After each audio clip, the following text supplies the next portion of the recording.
একদিন এক ভাই আমাকে একটা প্রশ্ন করেছিলেন, ভাই, এমন কোনো আতর আছে যেটা ব্যবহার করলে মানুষ একবার ঘ্রাণ নিয়ে আমাকে সহজে ভুলতে পারবে না? আমি তাকে ভ্যাম্পায়ার ব্লাড পারফিউম অয়েলটি দেখালাম। তিনি আতরটা হাতে নিয়ে ঘ্রাণ নিলেন, কয়েক সেকেন্ড চুপ করে রইলেন, তারপর শুধু বললেন, ভাই, এটা তো একদম অন্যরকম। কয়েকদিন পর তিনি আবার যোগাযোগ করলেন। তার কণ্ঠে ছিল অন্যরকম উচ্ছ্বাস। তিনি বললেন, ভাই, আজকে কয়েকজন আলাদা করে আমাকে জিজ্ঞেস করেছে আমি কোন সুগন্ধ ব্যবহার করছি। আমি জিজ্ঞেস করলাম, তারপর কি বললেন? তিনি হেসে বললেন, কিছুই বলিনি, শুধু হেসেছি।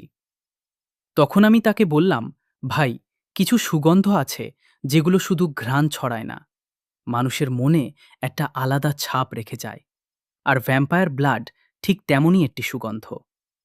তাই আপনারা যারা সাধারণ সুগন্ধের বাইরে কিছু খুঁজছেন, যারা চান তাদের উপস্থিতি মানুষের মনে থেকে যাক, যারা চান ভিড়ের মাঝেও নিজেদের আলাদা করে প্রকাশ করতে, তাদের জন্য ভ্যাম্পায়ার ব্লাড পারফিউম অয়েল হতে পারে এক অনন্য অভিজ্ঞতা। একবার ঘ্রাণ নিন আর নিজেই অনুভব করুন এর ভিন্নতা।